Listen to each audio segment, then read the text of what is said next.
Don't cry. Don't cry.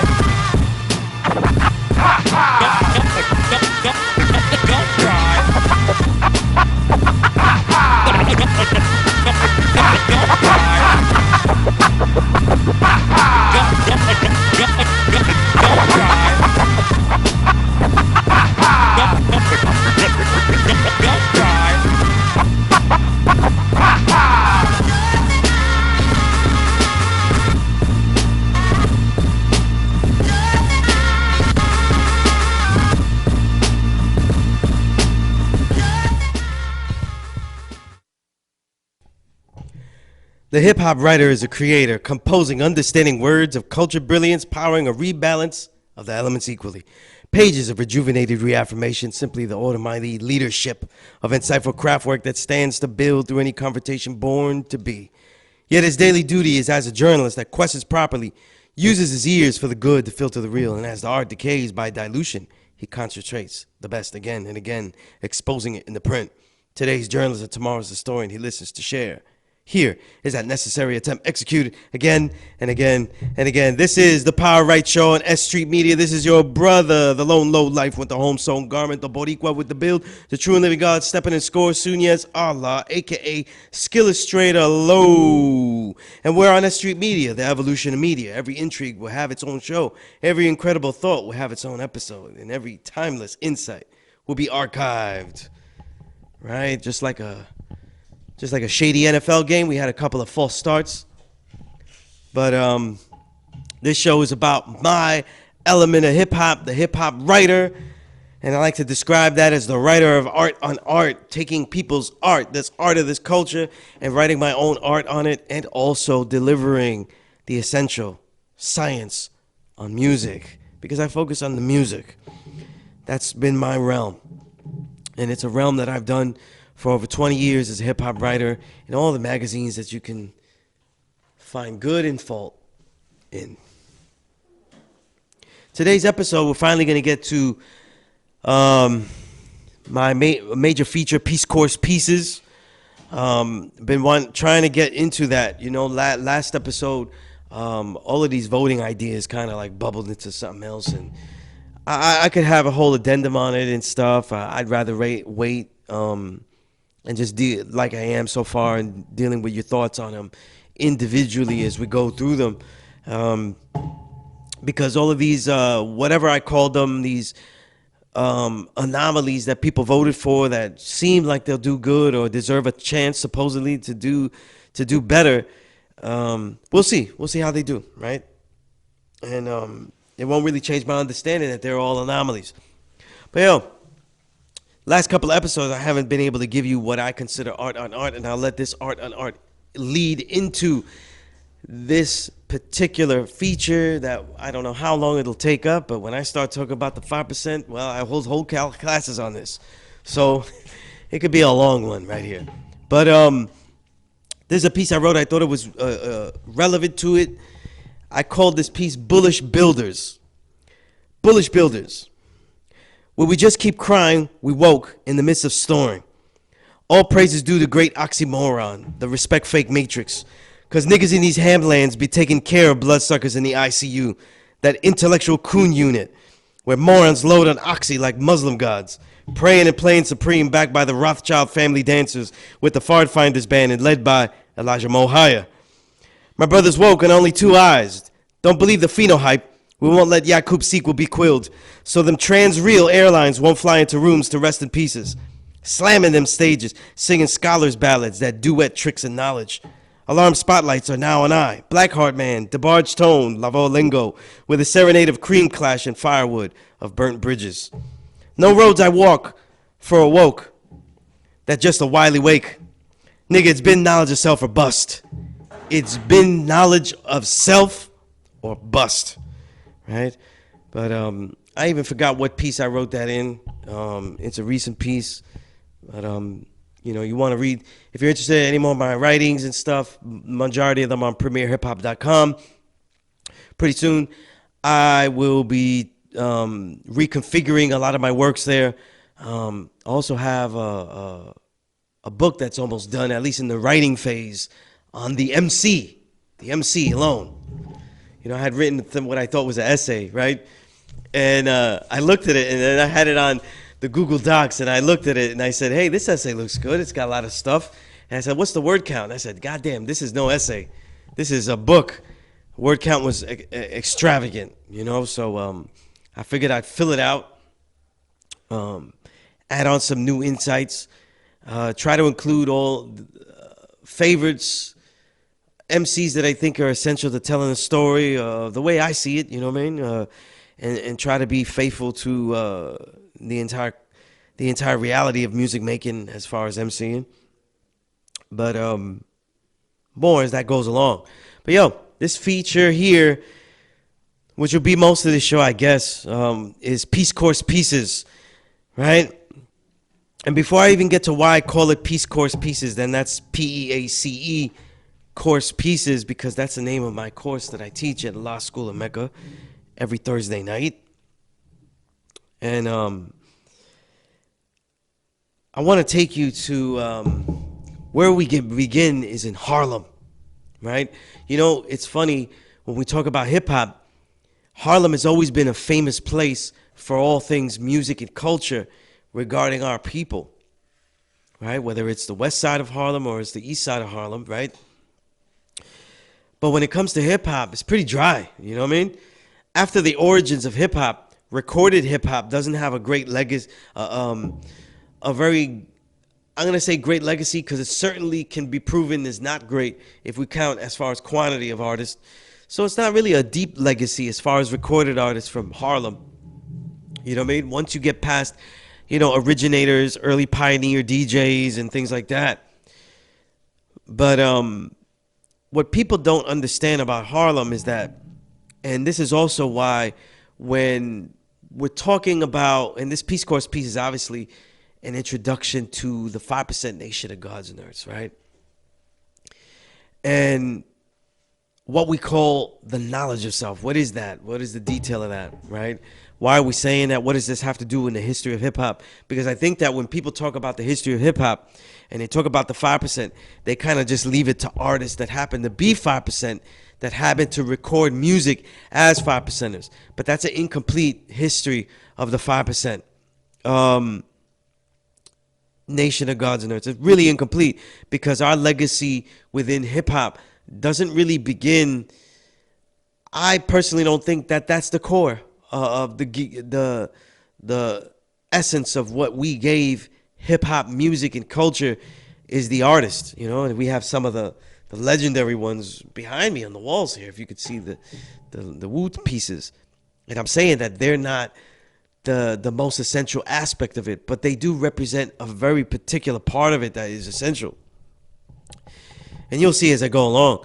But when we look at hip-hop, what's funny is that Harlem, the place of Harlem, always documented in literature from Langston Hughes on, and the great jazz players, right? This is where all the jam sessions for jazz players were. This is where, even though it was played downtown, even though it may have been recorded downtown, this is really, Harlem was really the place where it was developed, where artists came to see each other, where they came to learn of each other. And so it was always well represented. But when it comes to hip hop, Harlem is very ill represented. So people don't really know Harlem.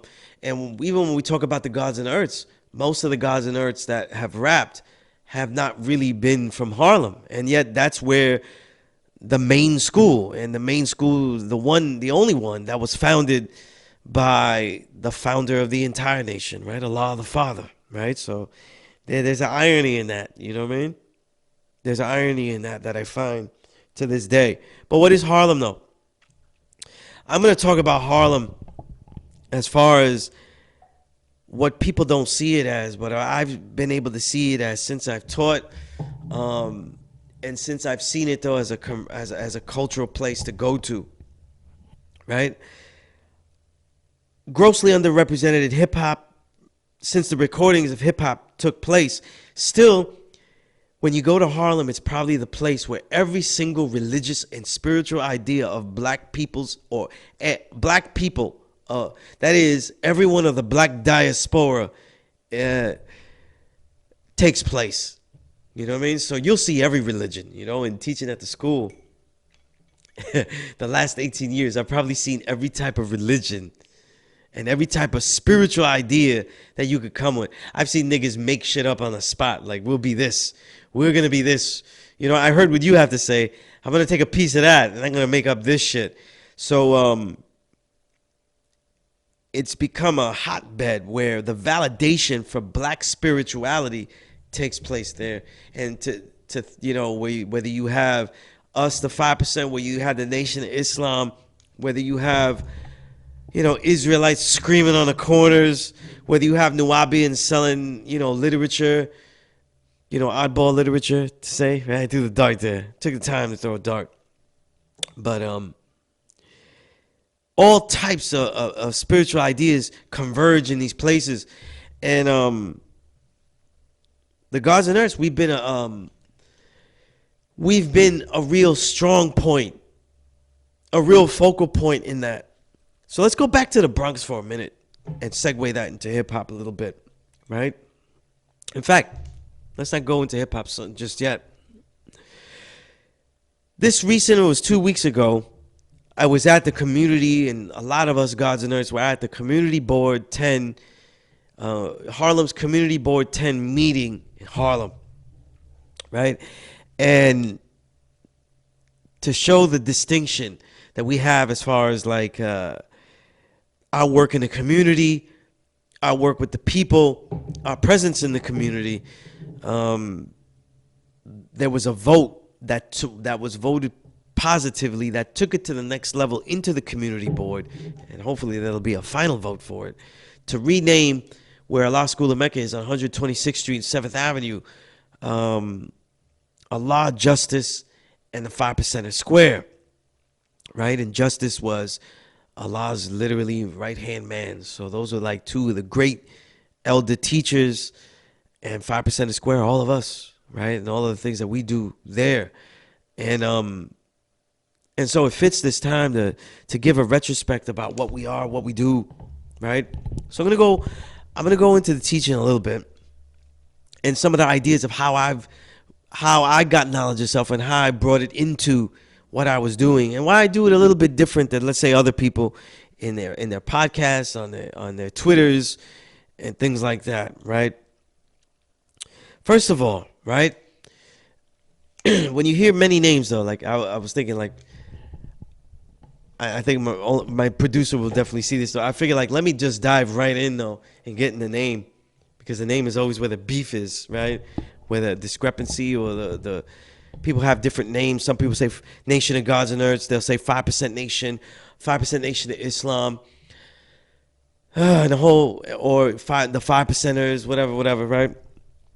There's a reason why when you hear me, I always say 5% Nation of Gods and Earths. I think that when we look at the word, we are redefining a lot of words. And I think that in today's pseudo scholarship, and even now official scholarship, right, that you see in movements nowadays where everybody's renaming themselves, it's not Latino, it's Latinx, and you got LGBTQ and every letter in the alphabet, and everybody's naming themselves something. I'm this, I'm that, I'm so-and-so, right? But you're all just, see if you got the KRS One joint right there. But the thing about it, right, is that when the Gods and Earths were bringing the knowledge of self to the street, we were not renaming things. We were properly defining things. There's a little bit of a difference, and it's a very big difference. It seems small, but it's a very big difference. So when I say 5% Nation of Gods and Earths, is that I'm trying to give a name that not necessarily was given to us by Allah the Father. It was not given to us by that name. He called us Gods and Earths. And 5% is those who are not original, who we see as original people, but they are righteous people, and they were 5%ers as well, those who were teaching the truth as they learn it and see it and know it, right? And when I say 5% Nation of Gods and Earths, so it doesn't have confusion with the Nation of Islam, so it doesn't have confusion. Also, too, because of my personal understanding that technically a ratio of 5%, and I'll get into that later, would never last forever. You know what I'm saying? It would only last based on how you would judge knowledge. You know, we'll get into all that later, though. But if you say the 5% are the segment of the population that have this knowledge and teach that the true and living God is the original black man, right?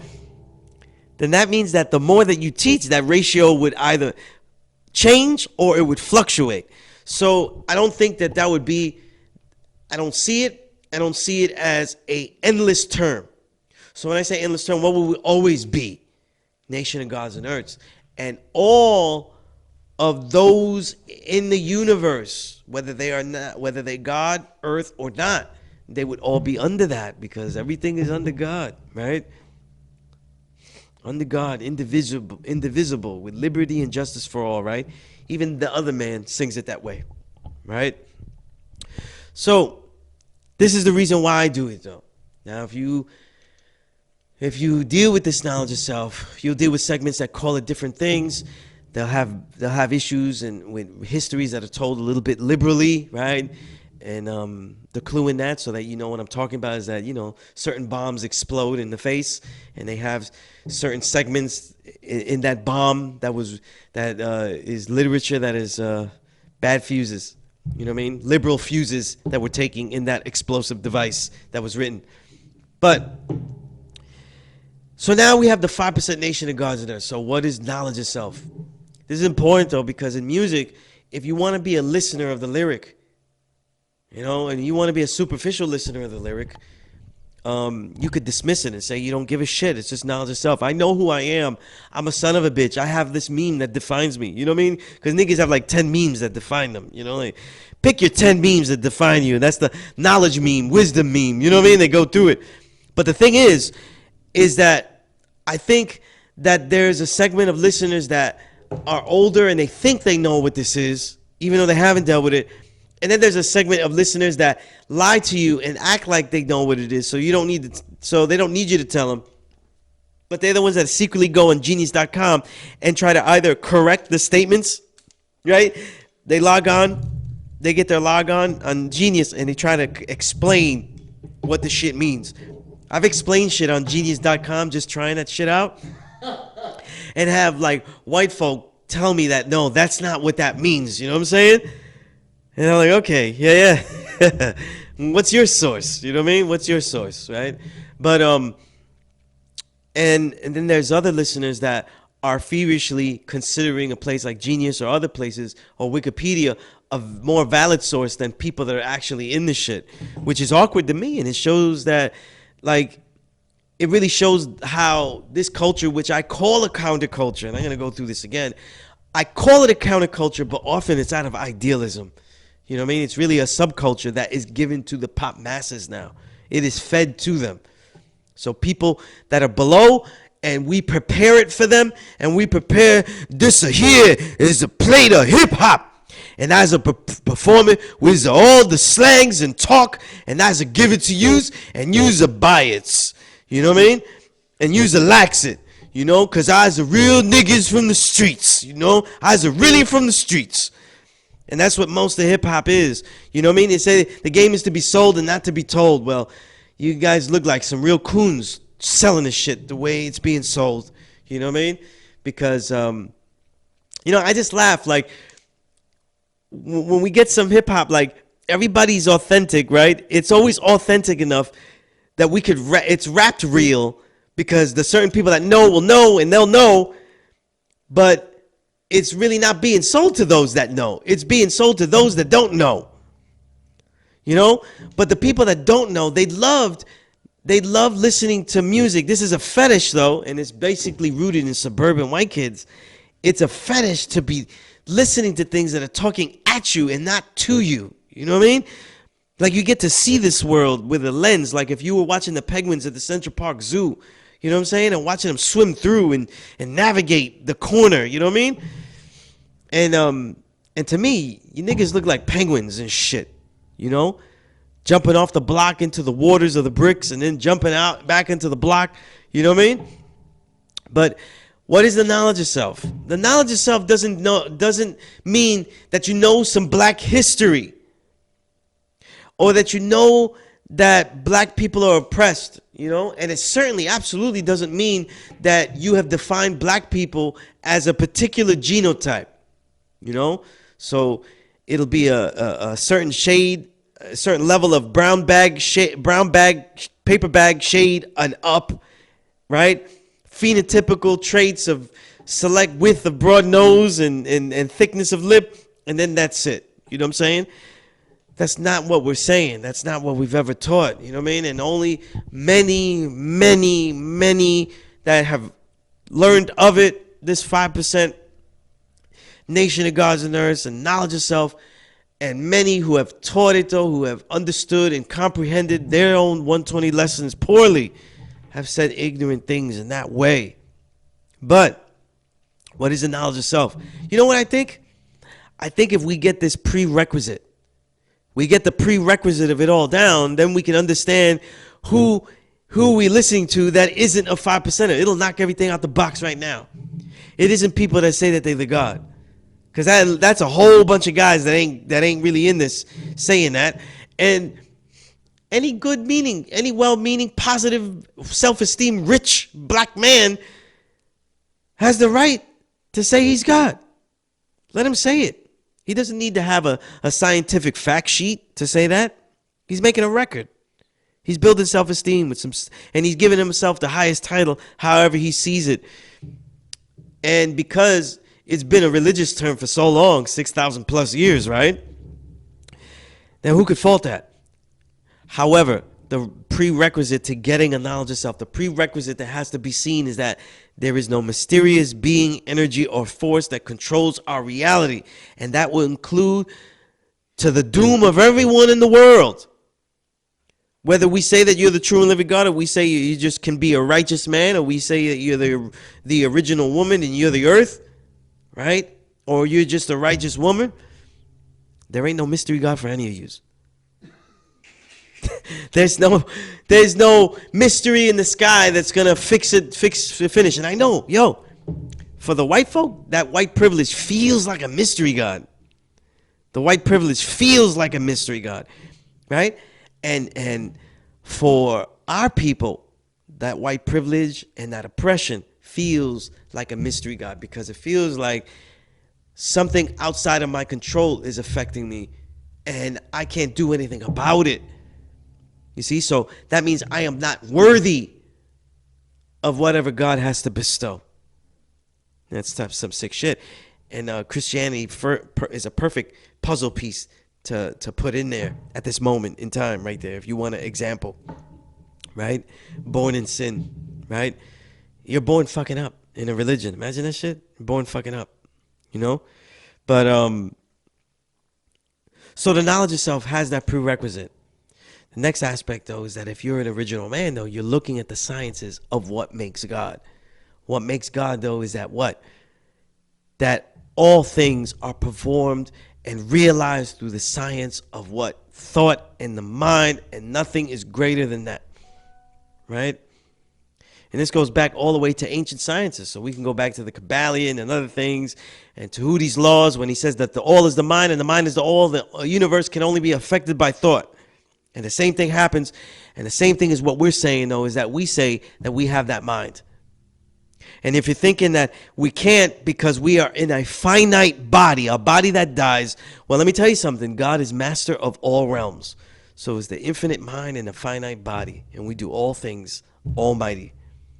There is no realm of time and space that is not within that. And like the Son of Man, the rebirth of the mind, the rebirth of the mind, the Son of Man, that Son's supreme mind grows up to be a man, and the etymology of the word man means mind. That mind becomes a man. It grows up, and then that man has a son. So that revolving door, if you can picture Son of Man in that revolving door, this is what we're talking about. This is the knowledge of self, And I'm going to go through some records later where people use our language specifically. I'm not too mad about it. But if they're dealing with a mystery in the next line, you know what I'm saying? If the next line, they're like, I'm the God, and then God will help me. And I'm like, it's not a tag team, you know? Like, you're not the true and living, and then you just high five it to God up in the sky when it's ready to be done. And because of that reality, this reality of this knowledge of self is about actualizing, living out this concept of man being God, not just it being said. And this becomes the major difference between the Nation of Islam and what we teach. Allah the Father, when he was in the Nation of Islam, and this is a very, very brief history, he was told that he was a Muslim, one who submits to the will of Allah, who came in the person of Master Fard Muhammad. That's what Elijah Muhammad, the messenger, was teaching. That's what he was teaching. A new distinct type of Islam. But in their teachings it said, who is the original man? And the original man is the Asiatic black man, the maker, the owner, the cream of the planet, father of civilization, and God of the universe. And he said, I will be that right now. It says the original man is black and the black man is God. So I am all of that. I'm it right now. So we won't wait. And it wasn't his drinking, smoking, gambling that got him kicked out. It was the decision to leave around the end of 1963 into 1964. And when he started to say this truth to anyone, he realized that the youth were the best learners because they didn't have the hang-ups of a mystery. They were daring. They were innovators. They were willing to challenge what they had been taught because what they had been taught had not given them anything, right? So he taught so many youth that he chose 9 of them to be his firstborn. And the roots of that tree, just like a great martial artist in their school, would all be rooted into those select first 9 born. And everyone, right, whether it's my producer or whether it's me, we're all rooted in one of those first 9 born. Back to Allah the Father, right? And when we learn it, we have teachings that come from the Nation of Islam, and they have been, the only change that has been done though is that many of the pronouns have been changed. So when referring to God as they, it becomes we. It becomes a personalized teaching. And we also memorize them. We memorize them, and we don't learn them as an absolute teaching of truth immediately. We learn them and memorize them as something to be discerned, something to be questioned, something to be looked at deeper. Okay? And literally, we're not believing it, you know? And it's why even some of the videos you might see me teaching online, I talk about, I always tell my students to bathe themselves of belief. And the reason is because knowledge is something that's constantly accumulated via your own ideas, your own original ideas, behind the knowledge you gain, and that continues all life. The interaction of everyone else's supreme minds and thoughts and ideas converging in all of these mathematical equations, if we were to describe them. And so in this world of infinite knowledge and infinite changes, right, then what we are dealing with is something that is ever fluctuating. It's ever living, it's ever constant, and it's ever discerning. It's never believing. It's always analyzing. It's always questioning to see what else can we find within it. So even those things that we find true, we're trying to analyze them for something deeper, right? So really quick, how I, as a hip-hop writer, a journalist for way longer than I even had the knowledge of self. How did I encounter the knowledge of self in this distinct way? I come from the part of Brooklyn, Sunset Park, that is not what is called the heart of Medina, right? The Bed-Stuy area, if we want to just give a misnomer there, right? It would include East New York, Brownsville. That's all be the same, right? That whole area. I come from a part of Brooklyn where the knowledge of self wasn't really there very strong, you know? A very Boricua neighborhood when I was growing up, that when we heard anything about gods and earths, we didn't hear about the earths. We never heard that word. I never heard that word. And we heard about the god bodies. And so it was always something that was parallel to Latin kings, nietas, and what have you. Familia. So, and those other gangs. So it was only when I went to college and I started to write about hip hop that I started to encounter and realize that, wait a minute, I'm writing about this hip hop, but I don't understand everything that's being said. And so I'm writing out of ignorance, and this is the worst trait of a writer. A lot of people, not everyone knows, but I was groomed to be a writer. You know what I'm saying? I was always writing. I was always taught to write. So even though I didn't enjoy writing at all, I didn't do writing. Like I didn't do, as a child, I didn't do writing. You know what I'm saying? I just knew how to write. It was something that we were taught by my old earth, my mom, right? We call her the old earth, right? And my sister, right? So we just taught that. But I didn't write as a hobby or nothing like that. That was whack. I barely read, you know what I mean? So when I got into college, the only thing I could see myself doing was maybe as an extracurricular activity, maybe writing about hip hop. But as soon as I wrote that first piece, I realized that I have no referential materials. I got a lot of pause tapes, not enough albums, and not enough ways to research. And certainly, many of the things that are being said as far as slang and ideas, I'm seeing it as just slang. I'm trying to understand. Because I understand a lot of the slang, but I'm not getting a lot of the deeper aspects of the slang, so I'm trying to figure it out. Right? The knowledge of self for me was something that because it wasn't in my neighborhood, I had to go seek it out. So I couldn't go back home and find it there. And where I was in college, I wasn't really finding it there.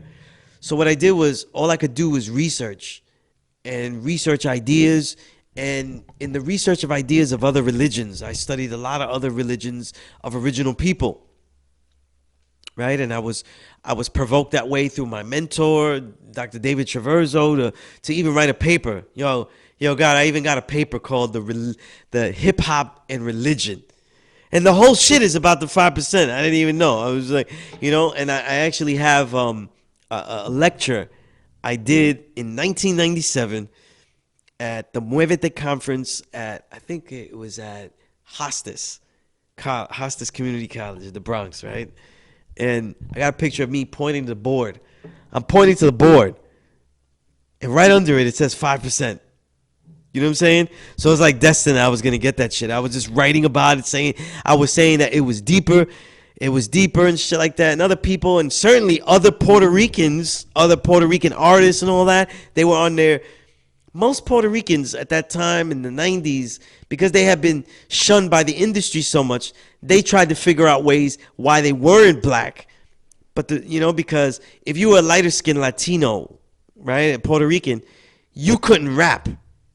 Like, literally, you would not get signed if you were a light-skinned rapper in a major label, because they couldn't promote you as a black artist, like in the mold that they had defined what rap is. They defined rap as an African-American art form. So the only anomaly that's always been allowed is white folk doing black music. They just couldn't find the perfect formula until they found Eminem. But when a Puerto Rican would go up, there's countless people. When they would go, they would try to switch them into freestyle. Freestyle, which is literally R&B / really a dance R&B music, literally would go perfect now. Really sung by Puerto Rican singers with very little acumen. They didn't really have a lot of acumen. Let's keep it real. They didn't have a lot of chops. Most of them didn't have chops. They just make good songs. You know what I mean? They didn't have chops though. Yeah. They if you're trying to sing the hard stuff, like the real tough stuff, they was gonna fuck it up. But what's funny is that when Mary J. Blige comes and Diddy is giving them hip hop beats, I'm like, this is a fucking freestyle record. I wonder if I Take You Home. That's a fucking freestyle record. You know what I'm saying? So the thing about it was, Puerto Ricans at that time weren't dealing with knowledge and stuff like that, because they might have said, hey, they take in the lingo and they say I'm God and this and that if they heard it in the record. But especially around my neighborhood, they weren't saying that I'm the God and like, yo, we got to get knowledge of self, because that just wasn't what we was doing. Like, we're different than them. You know, we got black. We have little bits of blackness, so we could do the music, and we was there from the beginning, breaking or in the parties and stuff, so we could do it, right? So it was a lot of confusion at the time that I was getting knowledge of self for Puerto Rican. So when I got it, it was because one of my fellow writers, who's my brother from day one in this knowledge of self, Day's son, was also at my college, and he wanted to write. And he saw my pieces. I was writing a column called the Sunset Style column after my neighborhood and Wild Style. I just merged the two. And he said, hey, you God? And I was like, yeah. I just said it as like a thing. I'm God. I just say it. You know, I don't know any shit about it. And he said, yeah, well, you know what? Have you been to the school? Like I said, yo, there's a school that teaches this shit? Like, they teach this shit? You know what I mean? So he was like, yeah, you got to go. But he kept telling me that I got to be sharp. So I'm thinking they might turn me away. So I took one whole year and I read every Elijah book I could get my hands on, every book by Elijah Muhammad, because the lessons are from his questions and answers with his teacher, Fastafar Muhammad. And I'm thinking like, yo, I'm going to learn all this stuff and I'm going to go over there, right? The unique foundational teachings of what we teach are supreme mathematics. And then added on to that is the supreme alphabet that he made. I learned all of that before I ever went to the school to propose myself as a worthy student. So when I did all that, I also thought of my name, because I had the alphabet and I had the supreme mathematics, right? Little side note, supreme mathematics, right? We say everything is a science, though. And we say that the language of the universe is mathematical. And so supreme mathematics, to quickly define it, is what I say is the what and how does the original man, woman do. The nature of the creator. It shows the process of creation, the universe, as a law and order. It goes in this order: 1, 2, 3, 4, 5, 6, 7, 8, 9. Knowledge, wisdom, understanding, right? Culture, power, equality. And then God, build, born, right? And then the reality continues when you knowledge add on a cipher, right? You get to 10, and that cipher allows infinity. This is the detail of everything that we teach. This is the foundation. So I had learned that. I had that. And I had the alphabet. And that's basically the mathematics extended into the English alphabet to enable the dialect that we teach. Excuse me. Along with the 120 lessons that we have. So I had said, I got to create a name. And my brother's name was Day's son. So I said, wait a minute. It should have the son in it because his name is Day's son. I'm from Sunset. It's all going to work out like this. So I said, let me make an acronym out of it. And I said, the savior of the universe now shows and proves the equality of zigzag zig, which is knowledge, wisdom, understanding. Son is Allah. So when I went over there, I had all of that set. And what happened was, no one turned me away. They didn't turn me away, and it had nothing to do with me knowing all this. I didn't say I knew any of this, though. They embraced me with open arms. The elders that were there immediately told me when to come for classes, and I went to the next available class, and that's how I met my main teacher, who got me through 120 lessons, right, memorizing them, which is we call our enlightener, and that was knowledge me. And I learned how to teach with other elders like Savior Knowledge. I learned with Firstborn Prince, who's one of the firstborns that Allah the Father taught, and a lot of other great elders, whether it's Infinite Al-Jamar, right? Dumar, Wise Jamel, a whole bunch of legends, legends that many of them have passed away, and we remember them in perfection. It's part of the reason why I came up with that saying, remembered in perfection, because these gods that I learned from, when they passed away, there was no other way for me to remember them. You know what I mean? And when I got a knowledge of self, it was much more deeper than just trying to analyze the lyrics that were already in Wu-Tang Forever. You know what I mean? What I thought was, and I still think the greatest um, lyrical album of all time, as far as qualitative and quantitative um, extremes merging together. Right? I had to figure out which extreme to use there, but extremes.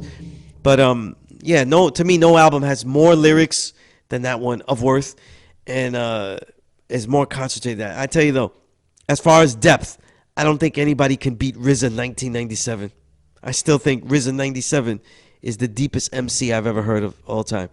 Take those verses he had on Woo Forever, and then take Gravedigger's pick, the sickle, and the shovel. Those 5 verses that he has, which would include 12 jewels. There's no artist that has been heavier than though RZA 97. But anyway, these records inspired me, but it was also my own identity. The identity I had was deeper. It was more profound. The Boricua is someone of a diverse black diaspora. But I also saw myself within the whole diaspora that I'm talking about. And then within that whole diaspora, what is the black diaspora? What is man? You know? And as I went along in my teachings, though, that also merged me with what the gods was doing, my peers at the time, and they were doing martial arts, which has always been a tradition since the gods were getting knowledge of self. They did some type of martial arts, so I continued that tradition. And studying those ancient texts only supported the idea that man is God. And all of the ancient sciences and spiritualities of man, from the Indian yogis to the Buddhist monks of Zen, of Chan, they all support these ideas. You know what I mean? And so this knowledge of self has been something that has catapulted to me being what I've always wanted to be. So I am God, but what I've always wanted to be, if you figure it out by now, was an endless student. You know what I mean? It's an endless student, and when I first got knowledge of self, I said this in different videos, might have been published before.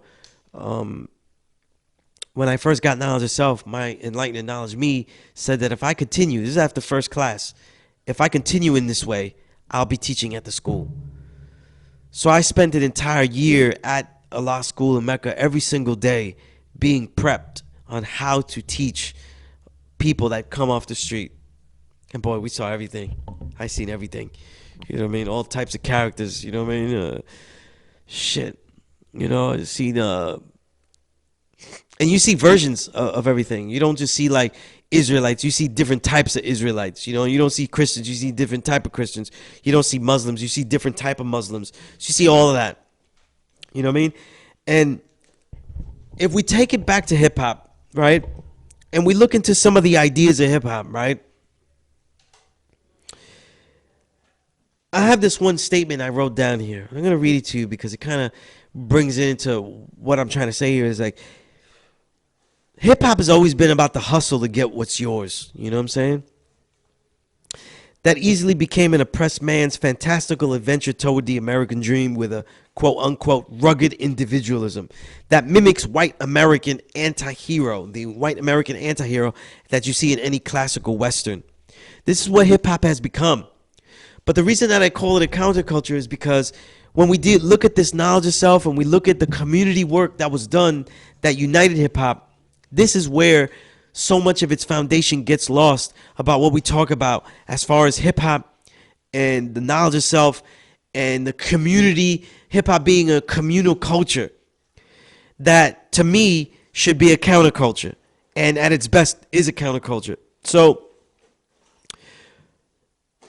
before you get Africa Bambaataa uniting the different art forms that are burgeoning and colliding and becoming something, right?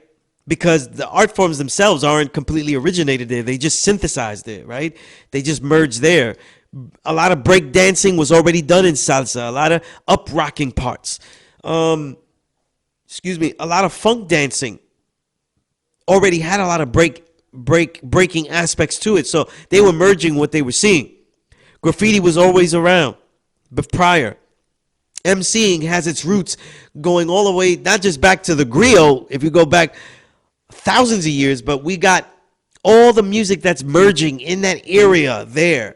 Whether we have Jamaican dance hall with patois being spoken in dance hall rhythms and the toasting, that's what the word I was looking for.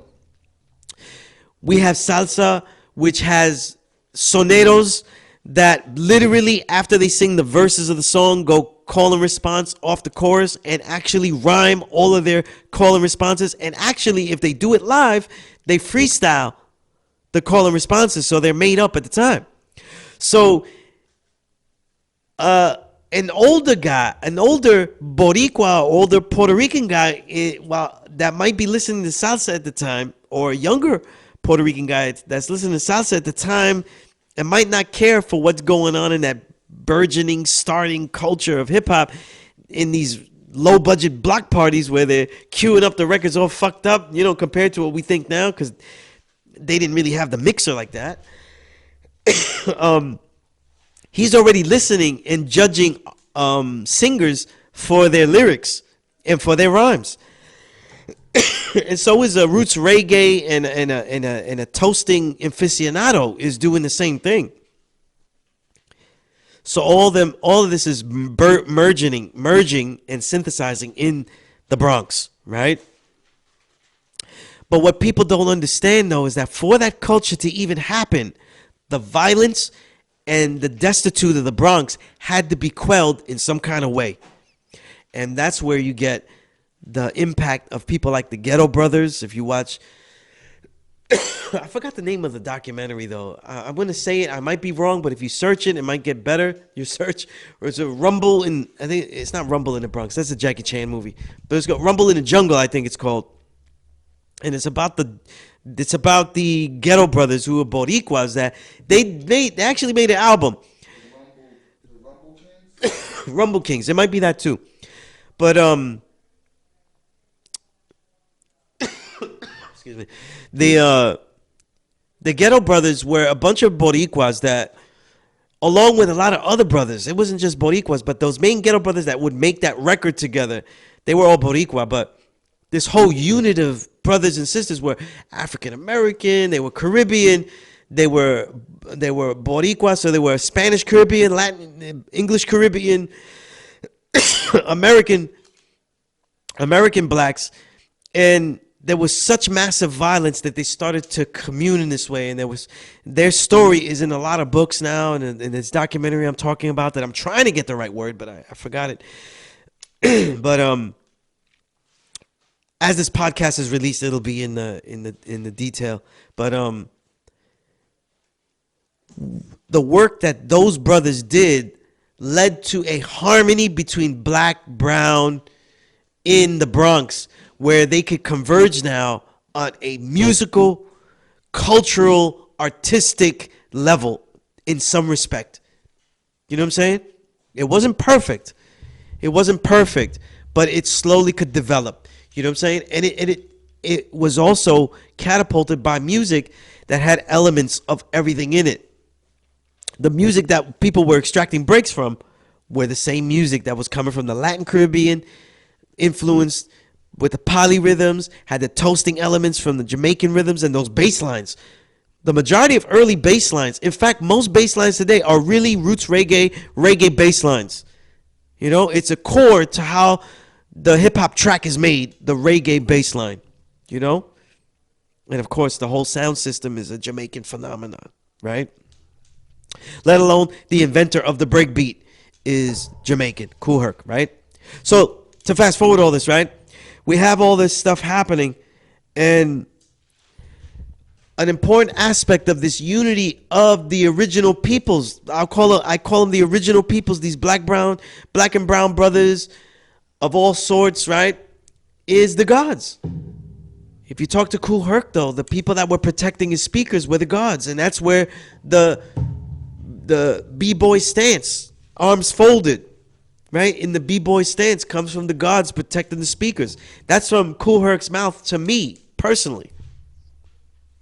So when we have all of this foundation, it also becomes a foundation of the music's direction, as far as its bravado, as far as its militancy of where it could go, and a merging of self-identity and revolutionary ideals against oppression.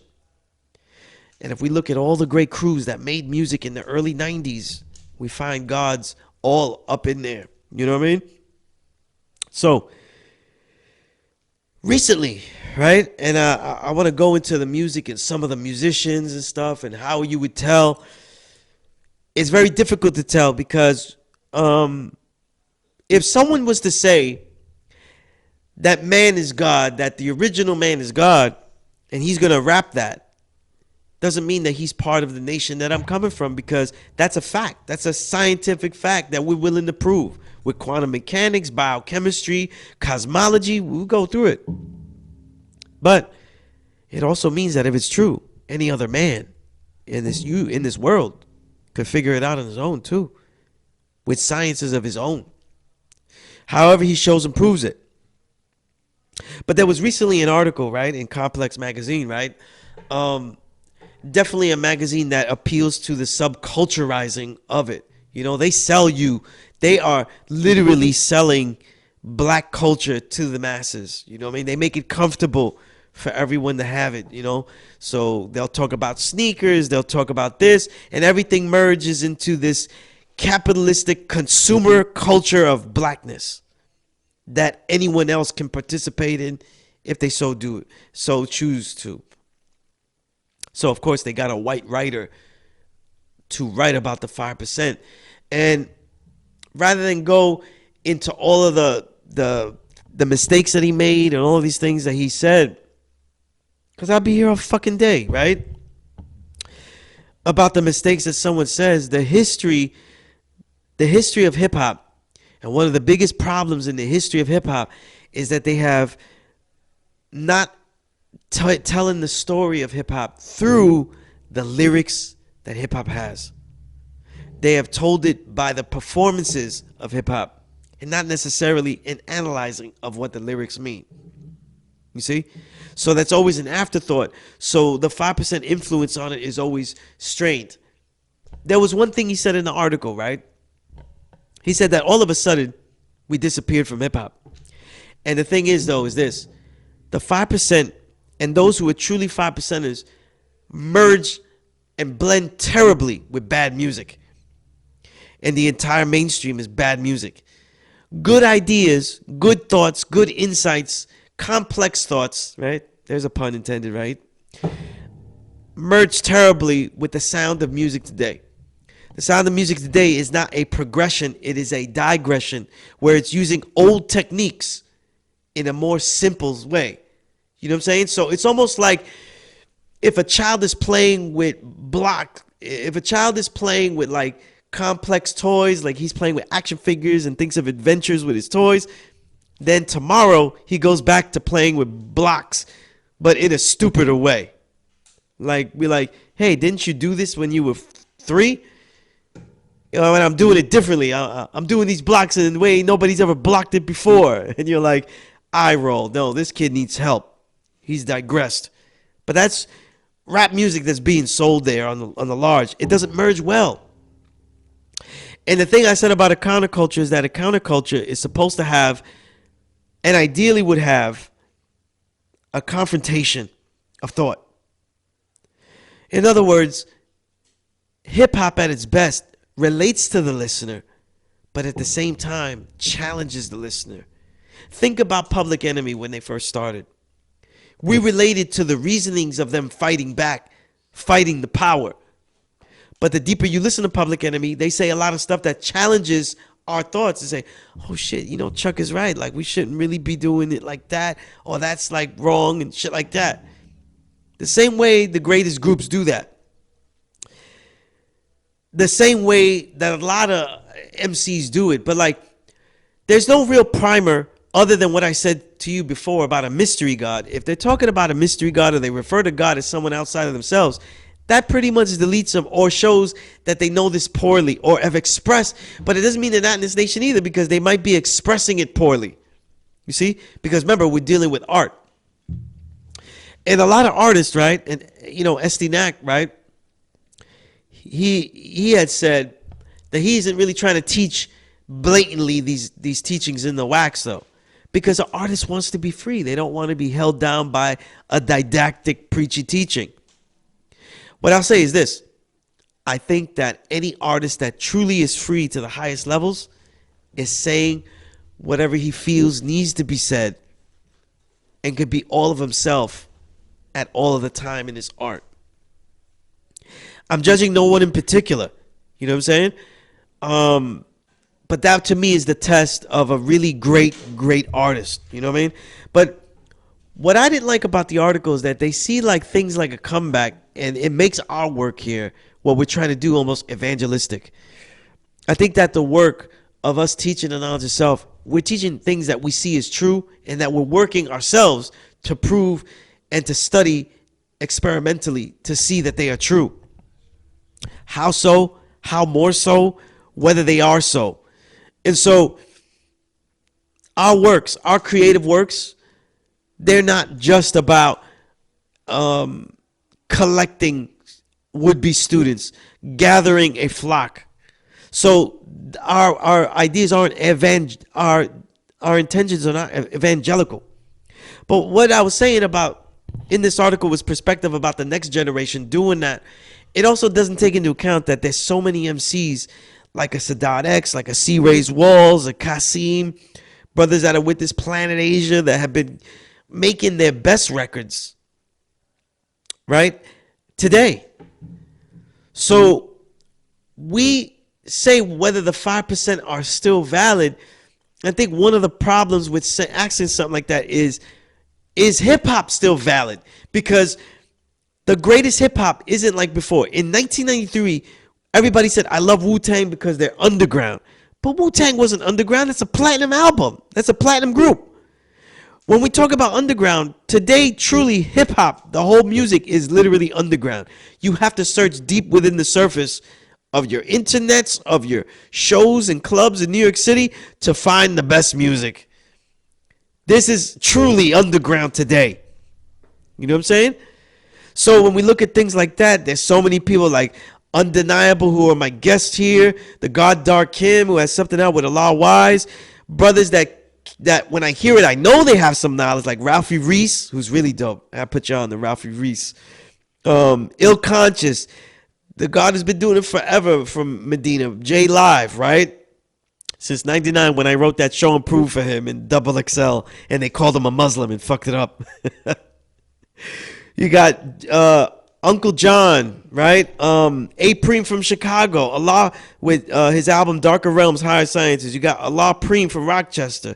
Lord Josiah, who we started the show off with one of his beats from the Wiseman in Detroit. Concealed Weaponry with Wise Ruler, Be Born, Prince Original, and J Love, right? Who all got knowledge of self.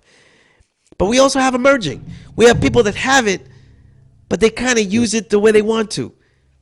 You know what I'm saying? So you get the mixtures like Knowledge the Pirate who is God, but then his man Rock Marcy who kind of uses it. You don't know. They're in it. They're not, because they're not making claims. So if you really want this knowledge, you've got to go get it. You can't just hear it. But the influence that we have, because it's a teaching for everyone, has positively and negatively affected all the music. And I'll leave you guys with that. Rewind this.